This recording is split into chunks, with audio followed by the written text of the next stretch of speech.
How's it going, everybody? This is Jade Martian, and I'm bringing you now part 5 of the SNB Research Conference breakdown.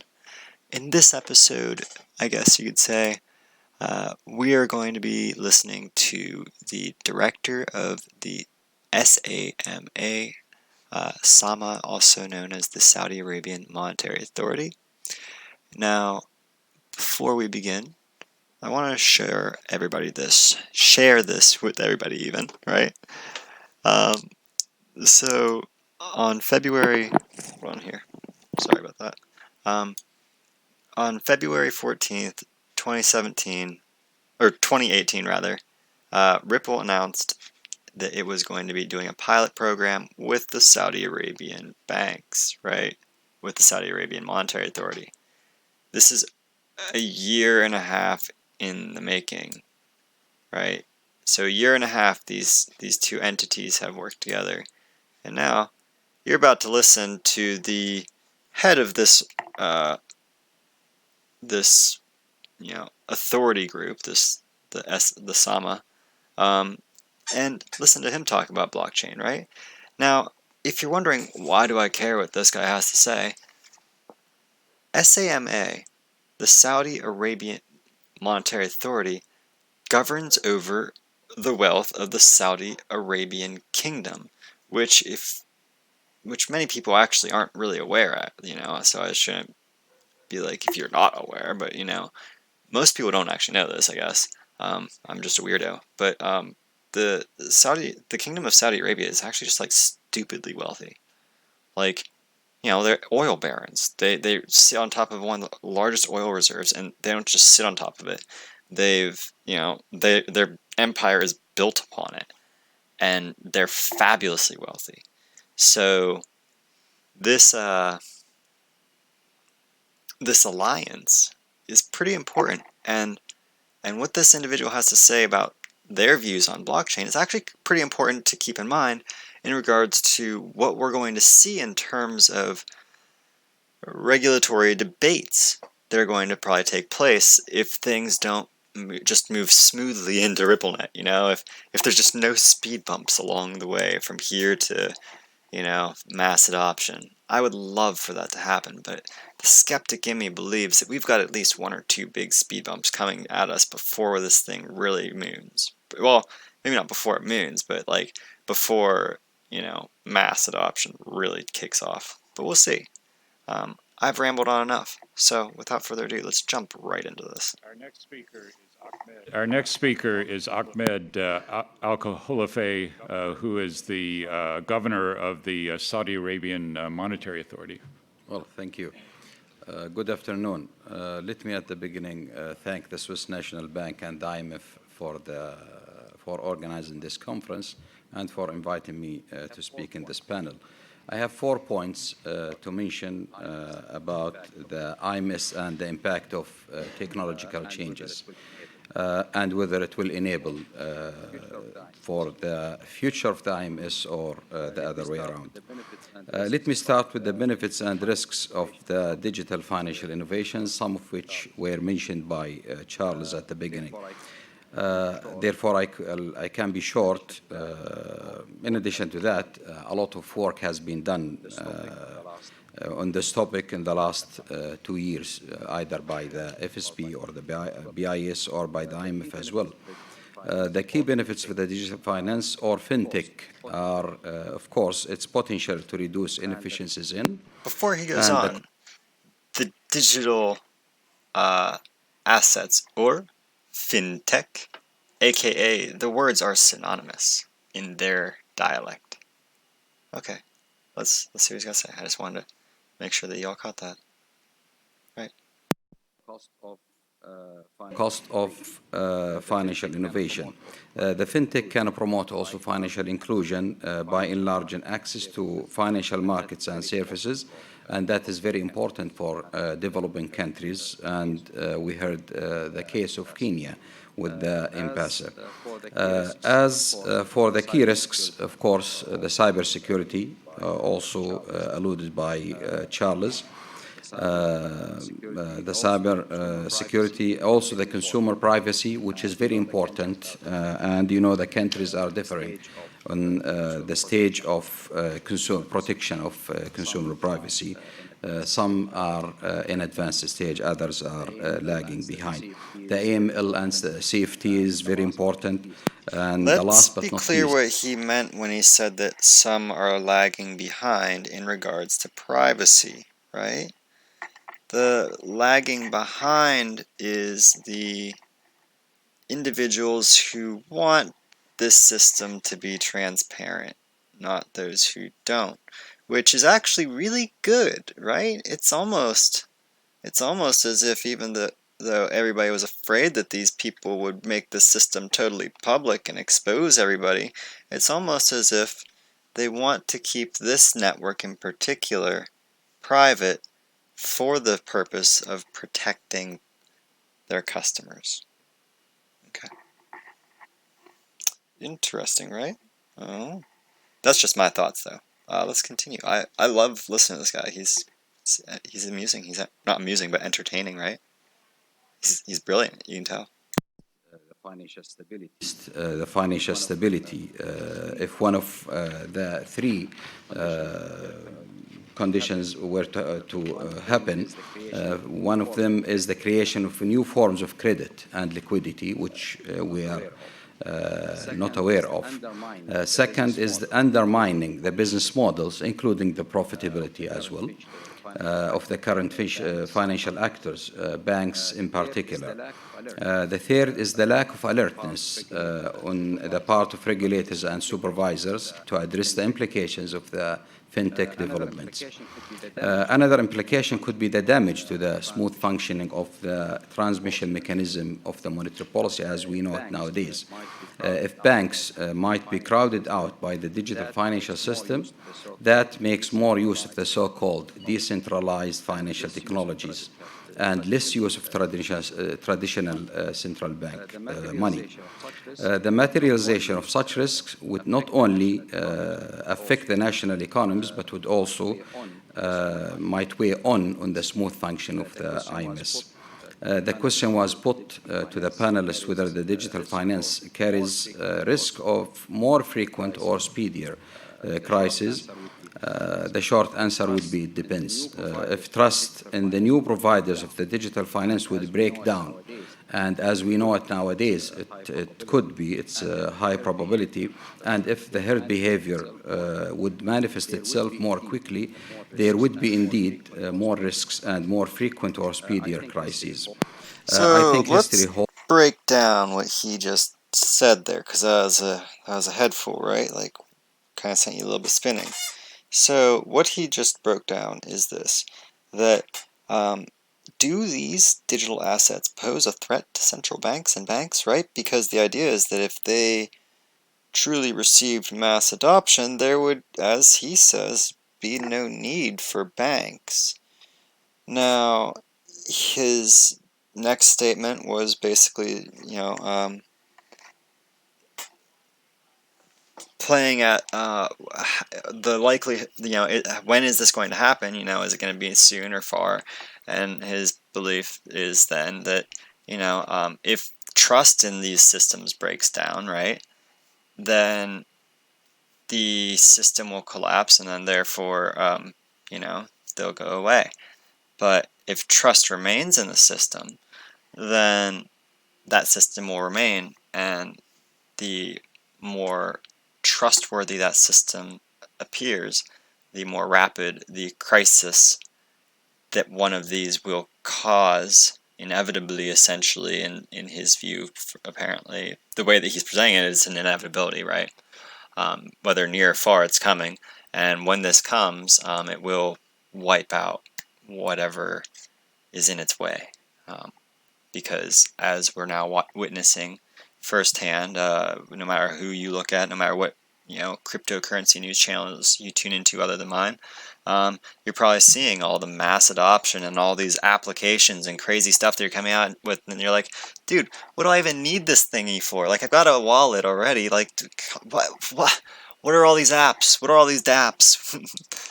What the dApp, right? So it's we're being immersed in it before we even really realize it, right? It's one of those things that this is why nobody really remembers the time before the internet, because they're like, yeah, but wasn't it? It was there though, wasn't it? Yeah, nobody just nobody used it back then. Well, I mean, some people used it, but nerds, right? Just nerds. Yeah, that was like blockchain. 5 years ago, maybe 2 years ago to be realistic. 2017 was really when it stopped just being a bunch of nerds, and the first wave came in, and that first wave is the entrepreneurial wave. That's what we represent. Those of us who came in 2017, we are the early adopter entrepreneurs who see the potential in this technology, and at least that's the position that I see myself in, and I believe that many of you out there probably see yourselves in the same position. I'm sure that especially many of you who are still here from 2017, you're looking at this as, okay, this is my diving off platform for how I start my business, how I start making my mark, right? And I'm going to make my mark utilizing this system in this way to do this thing that is in need by this group in this place, because that's how it's going to work, right? That's how you grow as an individual. That's how you increase your impact on the rest of the world and hopefully make things better. Hopefully you're not some scumbag that pays minimum wage or whatever the least you can get away with is, right? Like, hopefully you're like, you know what, if I'm gonna hire somebody, I'm gonna hire that dude, and they're gonna love having me as their boss, because I'm gonna make sure that they're able to take care of themselves and their own, right? So that's my belief on it. But got a little bit off topic there. Really off topic. Let's hop back into this. Holds some valuable lessons here when you think about the circuit breakers to hold abrupt price movements in the stock market. One option to alleviate some of the risks, which is to have central banks step up their involvement in the digital finance, including by switching to the issuance of its own digital currency. If it's not the central banks that are issuing digital currencies, the field will be left open to the private issuers. My second point is about the potential for digital currencies. Can crypto assets become serious competitors for the currently used international currencies in general, and the US dollar in particular, and as a result accelerate the move to a multipolar IMS? The simple answer would be I see little prospect for any private issuer of a digital currency to be able to offer the same store of value or the unit of account features and the lender of last resort facilities as central bank that is issuing the international currency. Of course, one needs, however, to be careful, as technology has a track record of producing real game changes. Yet, I do not see in the foreseen future a case of complete substitution or competition, all the function of digital money with the central bank money as we know them nowadays. The third So point before he about goes the on, let's interject right there, right? So that point was him saying that this system, it's there's unlikely to be a private group that's ever going to take over what the central banks of the world do, right? He doesn't see that as being possible. But you have to remain open to the reality that technology has this really crazy habit of making people regret saying something can't happen, that technology can't do something better than what's being done right now in a way that makes it way more advantageous for everybody to get on board as opposed to sticking to the old ways, right? And that's really why they need these central bank digital currencies, right? Now, this may be a little bit off the deep end here, but hear me out. After my last little rant, you should expect this kind of stuff at this point, hopefully. So, the way that I see this, though, is he he's pushing the central bank distributed digital currency, or central bank digital currency, whatever the term is, to facilitate the central banks into the future, right? It's a bluff, essentially, right? It's him saying this doesn't pose a threat, but technology is a thing. It's a crazy thing, and because it's a crazy thing, we should probably do this central bank digital currency thing just to be safe, just to make sure, in case it happens, in case this thing does take off, just to be safe, just to be... You get the point. You see what I'm saying, hopefully. I mean, again, this is my opinion, but I'm painting the opinion that you're hopefully perceiving, right? And you're connecting the strings between what I'm saying and what he said, and see how I've created this picture even, right? If not, be sure to put in the comments, be like, dude, don't do this kind of format. Stick to the non-speculative stuff. But I'd like to be a little bit speculative sometimes, because this is so interesting. That this powerful individual is saying, giving this kind of two-faced, it's a bad way to say it, but he's talking out both sides of his mouth, right? It's kind of like what I admittedly do whenever I'm not certain of something, right? If I don't know something, I'm gonna be sitting here with you right now, being like, I don't understand this, right? And if I know multiple points, like if I know multiple angles I can approach it from, then I'll approach it from multiple angles. Be like, so you could look at it from this way, or you can look at it from that way, right? I try and give a good scenario and a bad scenario, and give the best one that I can give, so that they're both leaving you sitting there like, dang, which one is it? Because I don't know. Why do you think I told you both these challenging issues that are on both sides?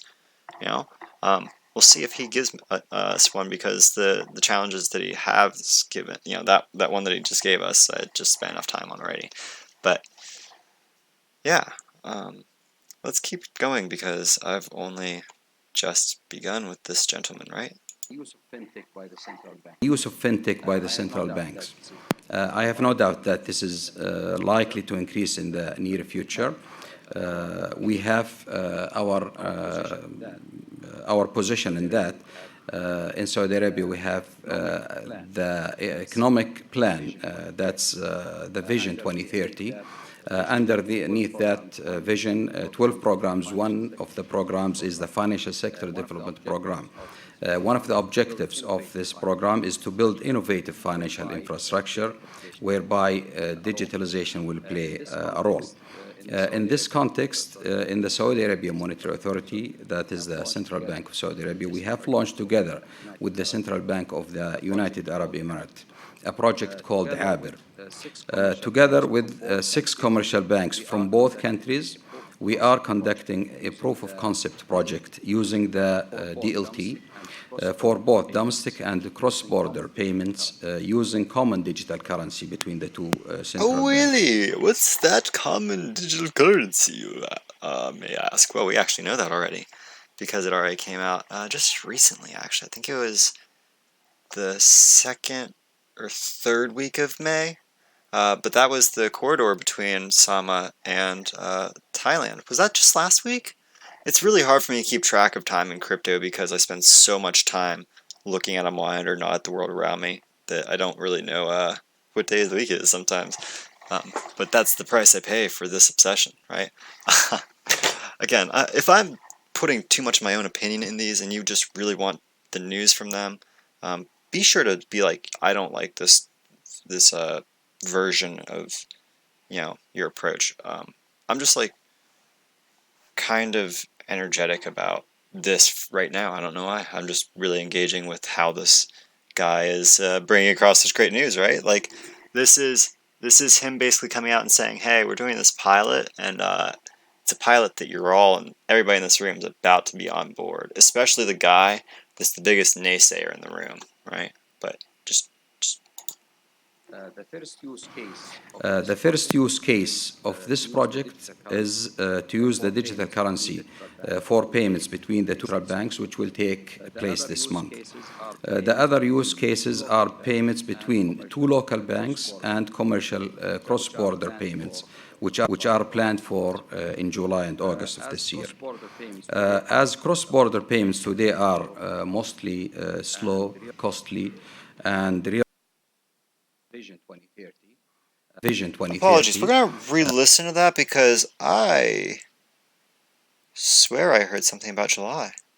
And commercial cross-border payments, which are planned for in July and August of this year.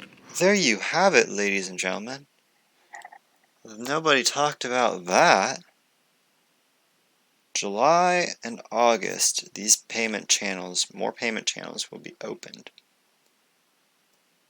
on this as of yet named digital asset. You know, whose could it be? What digital asset could possibly be being used by these banks? Is there possibly a private issuer of a large stakeholder who is delegating out large portions of a digital asset to banks? Is the representative of their team in this room talking about this announcement for July through August, on top of all the amazing news we have for this month of June? It just gets better, right? It just gets better. Do you see why I'm excited? Do you see why I'm excited? Oh, everyone, you have to understand, this isn't going to be quick, but it's coming, and it's going to roll out a little bit at a time first. It's going to be it's like a snowball, right? You ever, if you live in an area where there's snow, you know what I mean when you make a snowman, how you start with a small snowball. If you don't, basically what you do, you can pack the snow together, and you've ever watched Charlie Brown, you've watched, you pack the snow, and then when you start to roll it in the snow, like in a hill of snow, in a mound or a field of snow, it just starts to build up. It's kind of like avalanche, like kind of thing. And so that's this idea, right? At first, it's just this tiny little thing, and as you roll it, it takes a long time to get like anything built up onto that snowball. But once you really start to get some mass built up on it, it just starts picking up all the snow around it, and this thing gets huge really quick. And if you aren't careful, it becomes kind of oblong, and you get stuck going in a narrow direction. And that's like probably the best way to explain why it's so easy to be a small business and stay versatile versus becoming a big company. And that's why you become so delicate, is because you become this snow wheel instead of a snowball, where you're just stuck going in the direction that your cylindrical shape is allowing you to go. It's really hard to change direction then, right? Hope that was a very insightful little thing for you, maybe. I don't know. We'll see. Did I have mute off? No. Okay. Mute on. See you guys. As cross-border payments today are mostly slow, costly, and relying on a correspondent banking network, we believe such new arrangements will help reduce counterparty risk, address inefficient liquidity management, and support the instant reconciliation of payment data. In addition to that, other objectives and benefits from the Project Aber is to test the capability of the technology and to understand the concept of digital currency and explore the potential backup system for the current RTGS as we have it nowadays. The final point is about the implementation of a more digitalized global financial system for the global cooperation. My main message would be to plead for more international cooperation, first in the area of exchange of information, second in the domain of making common assessments of the risks involved, especially for monetary and financial stability, which is our area of responsibility. Any fragmentation in our approach might lead to the global financial system to lose some of the benefits that the digital innovations in the financial sector So the could idea bring is about. this: you're coming, or you're gonna have a bad day. Just saying.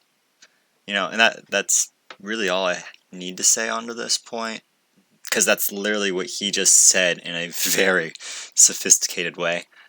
But listen back through it, and you'll see that's exactly what he just said to everybody in that room.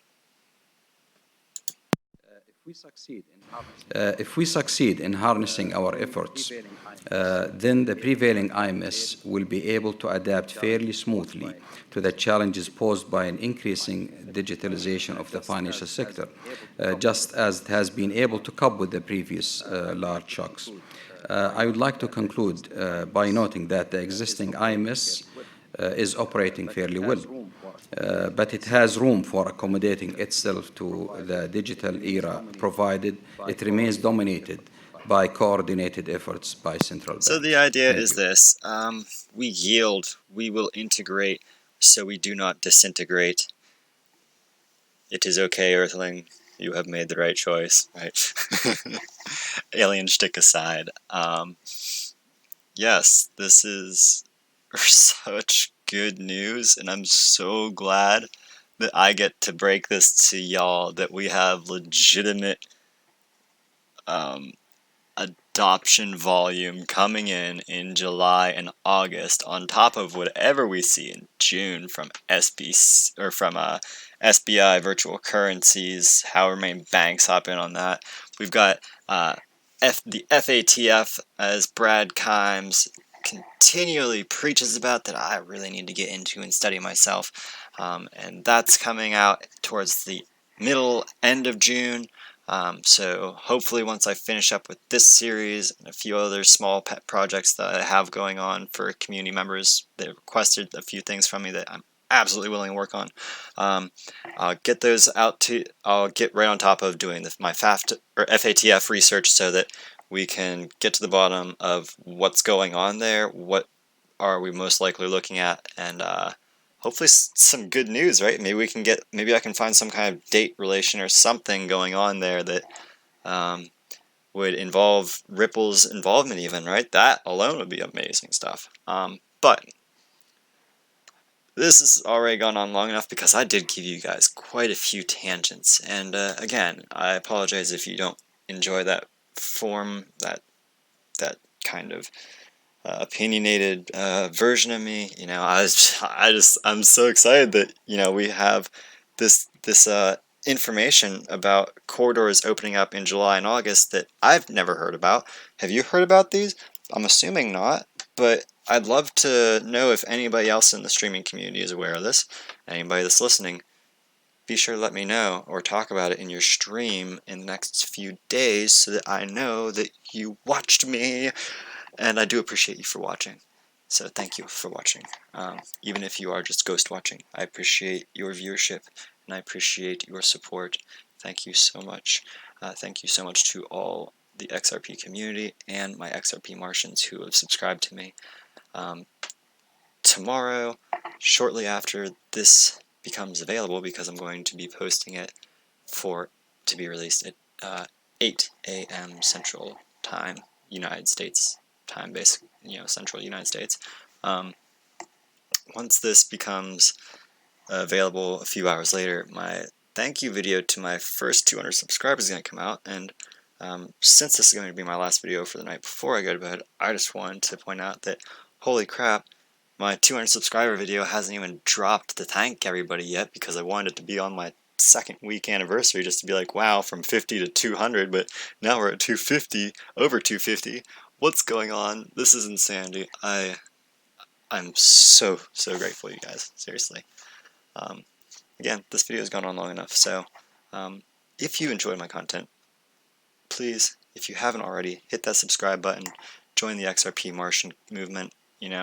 My goal is to take over the XRP community with rationality, so that we can approach this market and really find real things to hype about, right? Like the words from Ahmed here tonight. I hope that you have found this as exhilarating as I have. I hope that you watched through far enough to get to the point where you're like, oh, this is why he's so excited. But At any rate, thank you as always. Be sure that once again, hit that like, hit that subscribe, and ring that bell. And as always, I'll see you on Mars.